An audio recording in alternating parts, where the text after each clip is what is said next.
Halo teman-teman semua, gimana nih kabarnya? Anyway, sebelumnya kenalin aku Imade Dwika Yudayana Guna Wisesa yang bakal nemenin kalian di episode 1 season 1 tempat tongkrongan sharing nih. Nah, kali ini kita bakal bersama narasumber kita yang sangat keren kali ini. Jadi kita bakal sama Kak Adot. Jadi kita sapa dulu kayak Kak Adot. Halo Kak Adot. Halo Dwika. Halo, gimana nih Kak kabarnya, baik nggak? Astagfirullah baik ya, meskipun Baik. tadi malam belum tidur. Oke. Kalau kesibukan belakangan ini gimana Kak? Ada kesibukan nggak sih belakangan ini? Apa kesibukannya kira-kira? Kalau dari aku sendiri sih, kalau kesibukannya ya paling biasa-biasa aja ya, ikut-ikut ya sibuk-sibuk organisasi dikit sama untuk ya kuliah of course. Tapi makin kesini sih mungkin kepanitiaan aku makin dikit sih ikutnya. Jadi mungkin agak Lebih ke organisasi ya? Iya, Betul lebih ke sekali, ngurusin oke. organisasi aja. Oke, sebelumnya boleh tahu nggak sih Kak, kenapa bisa dipanggil Kak Adot? Karena kan sebenarnya namanya kayaknya nggak ada Kak Adot-Kak Adotnya banget ya kalau dari nama lengkapnya Kak Adot ya.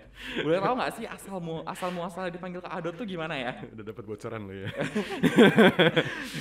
jadi nama gue tuh Adot sebenarnya itu bukan nama asli ya, of course ya. Ya Oke. kali di akte Nama gue asli namanya dulu ya? Adot Nama gitu ya. aslinya dulu deh. Nama gue Igusti Ngurah Tata Aditya Warnam. Oke, kalau kenapa bisa dipanggil Kak Adot?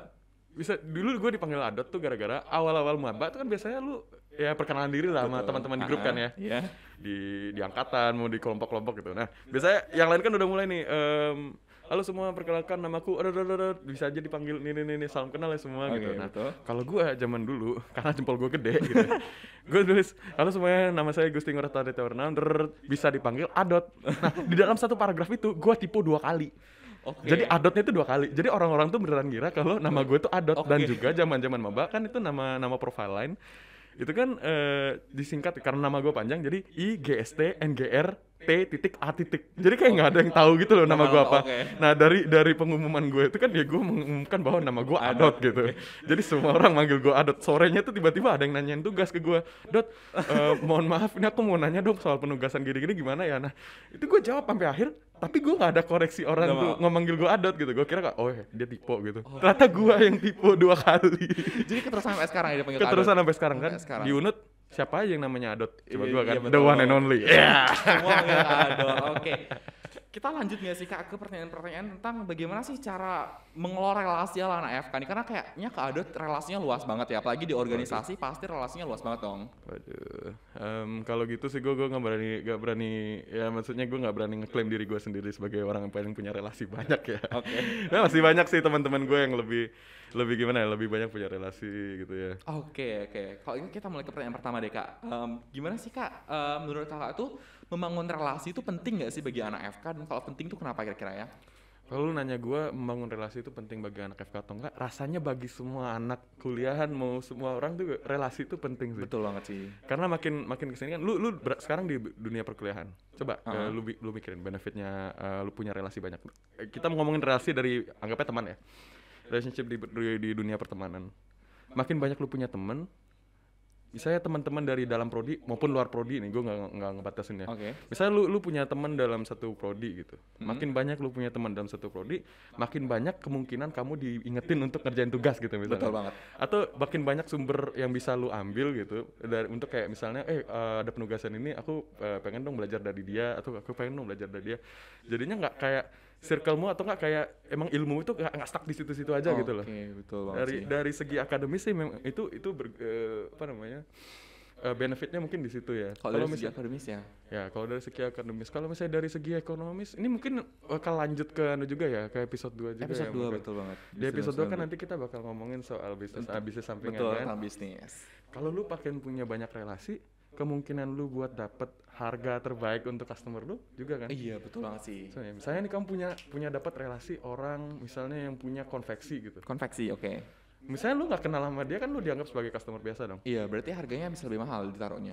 Bisa lebih mahal. Satu baju yang awalnya harusnya ya bisa paling murah 50.000 dikasih ke lu ya 60.000 gitu kan ya. Oke, bisa begitu. Pas lu udah kenal sama orang ya, wah ini Adot nih, wah ini temen gua nih satu prodi, baik nih orangnya. Dikasih murah. Dikasih murah. Yang awalnya 60.000, 50.000 gitu. Oke. Dari segi finansial mungkin gitu ya. Aku nggak maksudku di sini dari segi finansial tuh aku bukan encourage kalian untuk menambah relasi hanya untuk keuntungan pribadi ya. Betul. Mungkin ada yang salah kaprah nih, wah berarti gue kudu banyakin relasi supaya gue dapat bonus-bonus. Supaya cuan-cuan. Supaya cuan.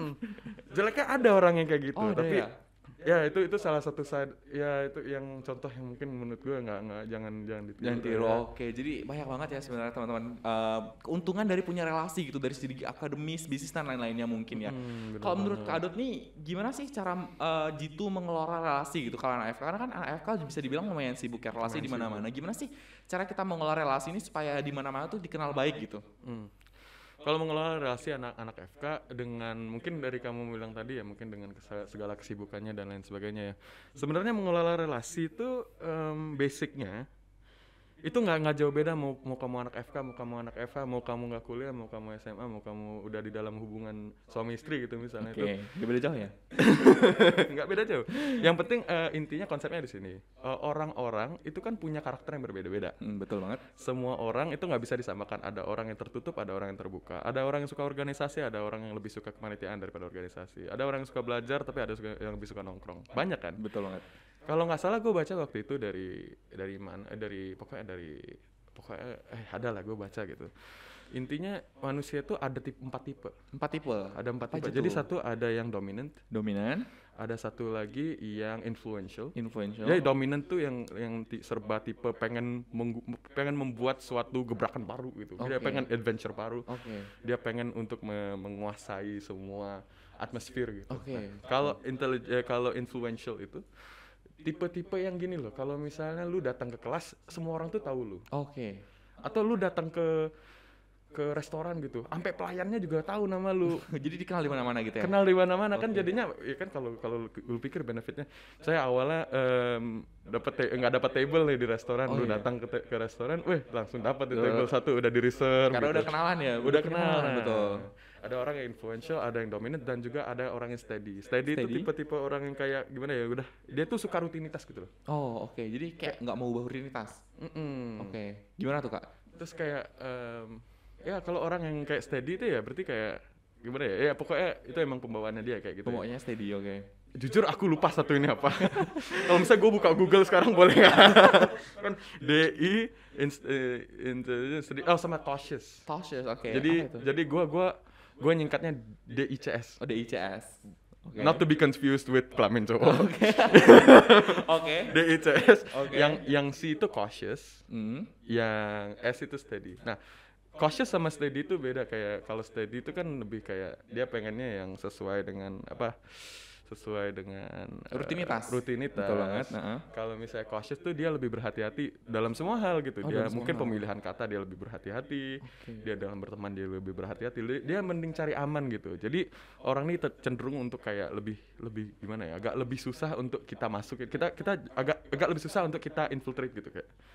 Karena dia udah gitu loh orangnya gitu. Nah, jadi kan 4 karakter orang ini kan tentu beda-beda, dan kalau misalnya kamu mau gabungin itu semua bukan berarti nggak bisa, tapi kemungkinan untuk nyambungnya itu kan dikit ya. Betul. Nah, disitulah caranya menjaga. Pertama kita harus build the relationship first kan. Tapi itu yang penting juga adalah untuk menjaga relationship itu. Dan semua ini revolve around understanding. Jadi kamu misalnya kamu masuk salah satu dari 4 tipe itu. Kalau kamu masuk yang mana? Kalau aku sih kayaknya yang agak cautious ya. Jadi kayak agak pelan-pelan gitu sama orang biasanya. Cautious. Tapi aku lihat sih kamu lebih gimana, influential sih aku lihat ya. Udah mulai berubah ya sekarang. Udah mulai ya. Gue juga ngerasa shifting gitu. Gue zaman dulu, sumpah gue zaman kuliah, sebelum kuliah dulu ya. Gue nggak pernah kayak gini. Gue nggak pernah ikut organisasi. Gue nggak pernah ikut kayak public speaking gitu. Gue paling anti gitu. Sekarang makin kesini makin shifting. Kenapa tuh bisa kayak gitu? Nggak tahu, itu mungkin pengaruh dari teman-teman juga ya, mungkin pengaruh dari lingkungan juga. Gue mulai start dari nol tuh. Jadi gue datang di Bali, gue datang di Denpasar, itu gue belum punya teman sama sekali. Gue datang bulan Juni tanggal 2 tahun 2020. Jadi udah hampir 2 tahun ya gue di Bali ya. Gue keterima di UNUT itu dari jalur mandiri bulan September tanggal 1 apa tanggal 2 gitu. Nah, jadi kan gue bener-bener mulai dari nol nih. Gue nggak tahu ada siapa di Denpasar. Gue bahkan nggak hafal Denpasar.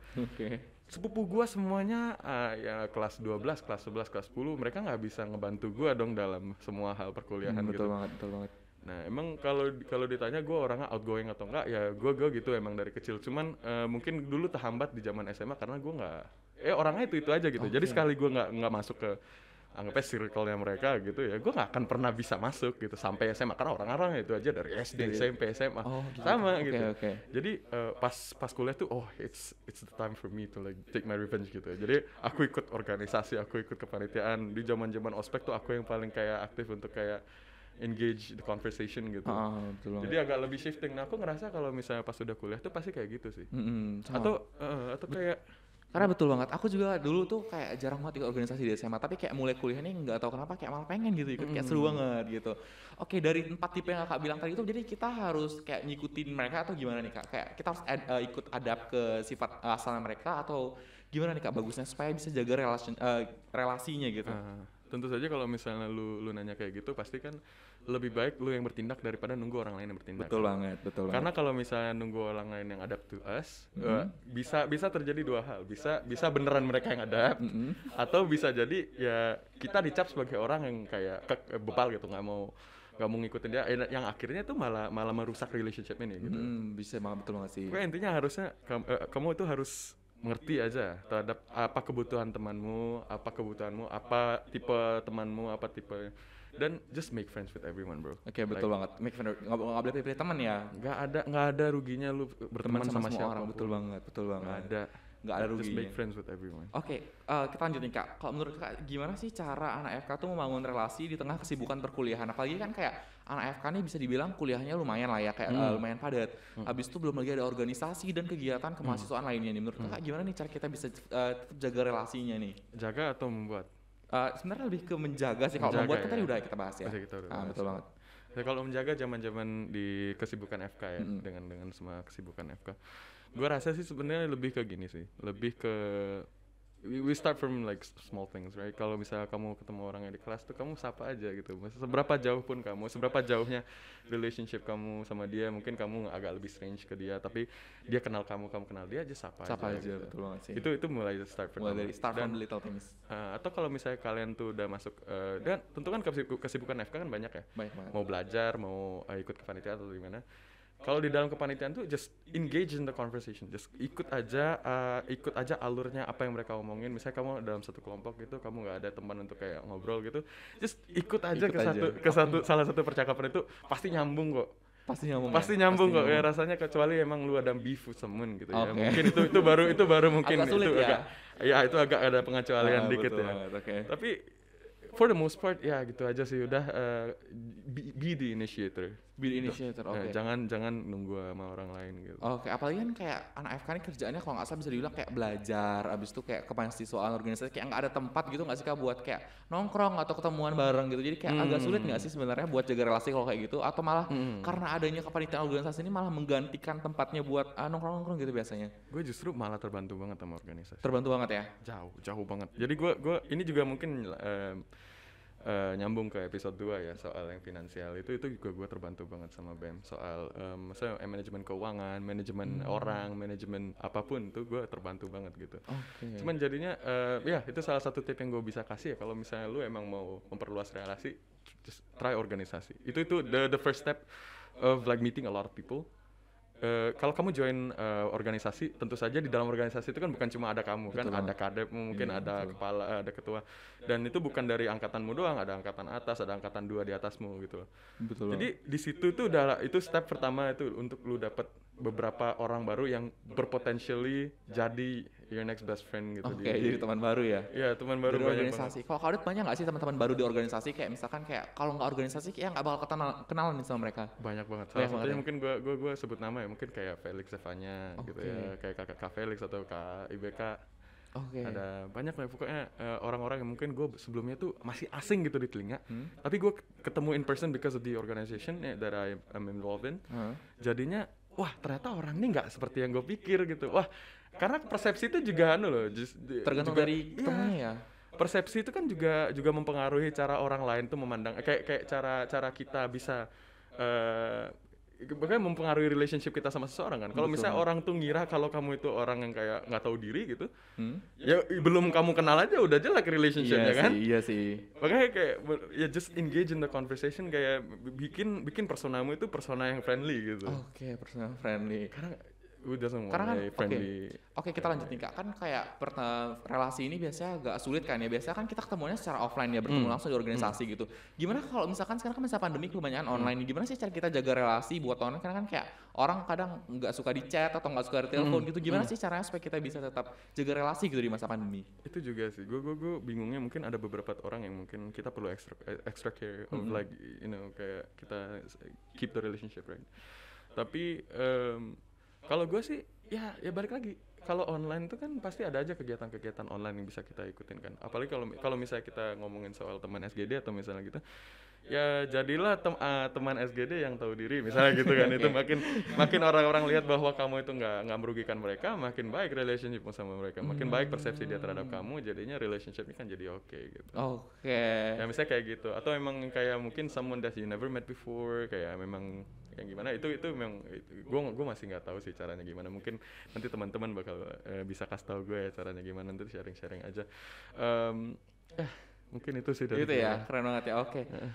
Oke Kak, dari tadi sesi talkshow-nya udah seru banget nih, apalagi Kak Adit udah sharing banyak banget informasi yang bermanfaat banget ya tentang bagaimana sih cara YouTube mengelola relasi ala anak FK. Tapi sayang banget nih Kak, waktu kita terbatas banget, jadi kita nggak bisa lanjutin nih talkshow-nya di sini. Jadi kita bakal lanjut ke episode 2 nanti. Oke, teman-teman, nantikan lagi ya di episode 2. Saya Imade Dwi Kayuda yang Naguna Wisesa pamit undur diri dan terima kasih telah menyaksikan Tempat Tongkrongan Sharing. Sampai jumpa di episode selanjutnya. Terima kasih.